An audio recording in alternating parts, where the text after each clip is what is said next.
तो आज हम बात करने वाले हैं the preamble of the constitution की, जिसे हम कह सकते हैं कि ये है जिस्ट ऑफ द कॉन्स्टिट्यूशन या फिर introduction of the constitution. Constitution शुरू करने से पहले ये बहुत ज़रूरी है कि उसके प्रियम्बल को समझ लिया जाए ताकि आपको पूरा कॉन्स्टिट्यूशन अच्छे से समझ में आए। तो चलिए स्टार्ट करते हैं। प्रियम्बल ऑफ द कॉन्स्टिट्यूशन कहता है, we the people of India having solemnly resolved to constitute India into a sovereign, socialist, secular, democratic republic, and to secure to all its citizens justice, social, economic, and political liberty of thought, expression, belief, faith, and worship, equality of states and of opportunities, and to promote among them all fraternity, assuring the dignity of individuals and the unity and integrity of the nation. In our Constituent Assembly, this 26th day of November 1949, do hereby adopt, enact, and give to ourselves this Constitution.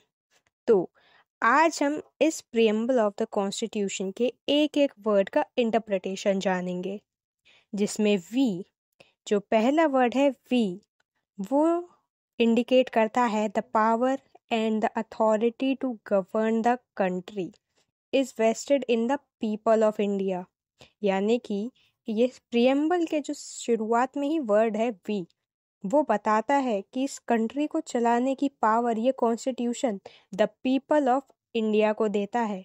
यहाँ पे people of India का मतलब है citizens of the India having solemnly resolved to constitute India means this suggests a serious and formal decision made by the people of India।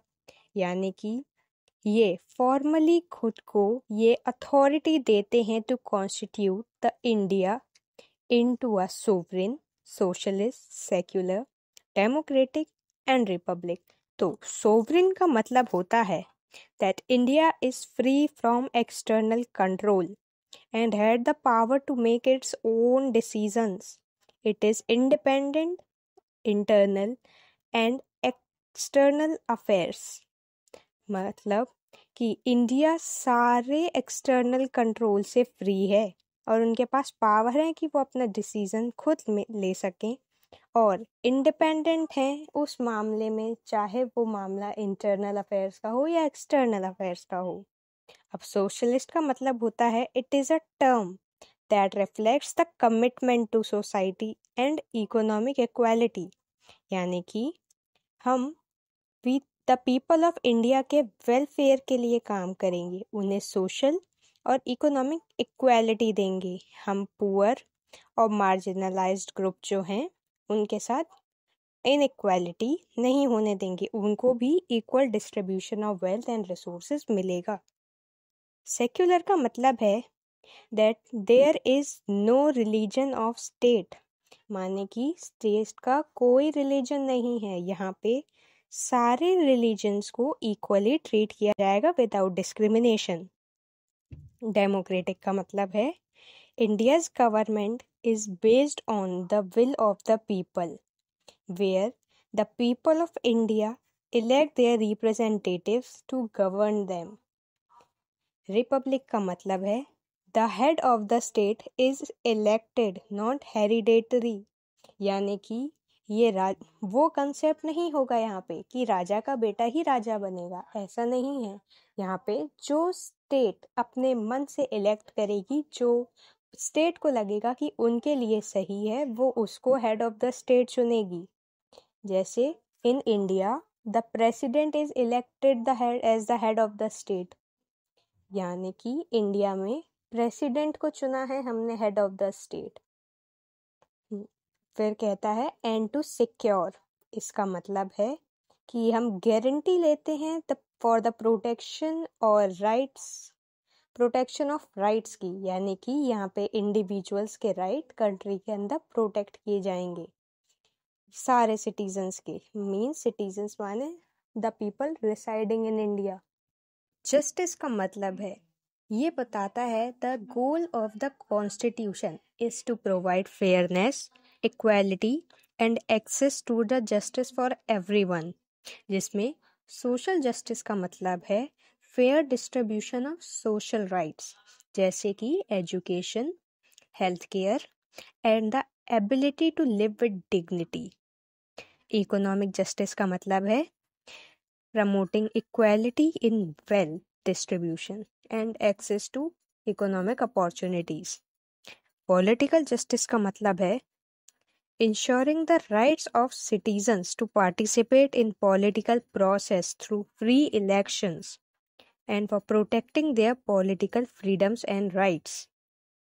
Liberty of thought का मतलब है freedom to hold one's own ideas and opinions, यानी कि यहाँ पे सब अपने अपने ideas and opinions को present कर सकते हैं। एक्सप्रेशन का क्या मतलब होता है, यानी कि किसी इंसान के व्यूज, उसके थॉट्स और या फिर जो भी ओपिनियन है वो उसे एक्सप्रेस कर सकता है। बिलीफ का मतलब होता है कि एक पर्सनल, रिलीजियस, फिलोसफिकल और आइडियोलॉजिकल बिलीफ एक पर्सन क्या रखता है वो उसको फॉलो कर सकता है। Faith and worship means freedom to participate and follow one's religion of faith and worship means यहाँ पे फ्रीडम है कि आपको जो रिलीजन प्रैक्टिस या फॉलो करना है वो आप कर सकते हैं। Quality of status end of opportunity, इसका मतलब ये इक्वालिटी हमें स्टेटस और अपॉर्चुनिटी में देनी है regardless of the caste, creed, gender, religion, social standing, यानी कि किसी भी व्यक्ति को एजुकेशन, एम्प्लॉयमेंट या पब्लिक सर्विस प्रोवाइड करते टाइम आपको इक्वल अपॉर्चुनिटी देनी है, भले ही वो व्यक्ति किसी भी कास्ट, जेंडर, रिलीजन या फिर किसी भी सोशल बैकग्राउंड का क्यों ना हो। And to promote among them all, यहाँ पे अमंग देम ऑल माने सिटीजन्स की बात कही गई है। फ्रेटर्निटी माने द सेंस ऑफ ब्रदरहुड, माने भाईचारा, म्यूचुअल रिस्पेक्ट, आपस में एक दूसरे की इज्जत करना और हार्मनी प्रमोट करना, यानी कि शांति बनाए रखना। Assuring the dignity of individuals, dignity माने तो आप समझते ही होंगे, एक दूसरे की इज्जत करना। यूनिटी बनाए रखना, वननेस ऑफ द कंट्री, यानी कि पूरी कंट्री जो हमारा इंडिया है वो एक है। एंड इंटेग्रिटी माने होलनेस ऑफ द नेशन, पूरा इंडिया एक साथ चलेगा, एक साथ काम करेगा, एक साथ भाईचारा निभाएगा और एक बन के रहेगा।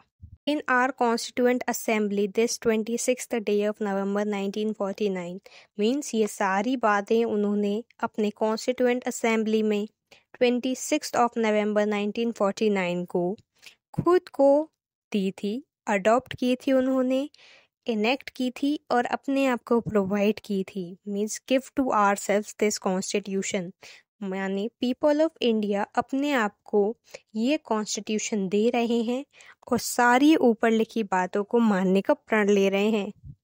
तो आई होप आपको प्रीएम्बल ऑफ द कॉन्स्टिट्यूशन समझ आया होगा। एक एक वर्ड का इंटरप्रिटेशन प्रोवाइड किया गया है, आपको बस इनका वर्ड्स ध्यान रखने हैं।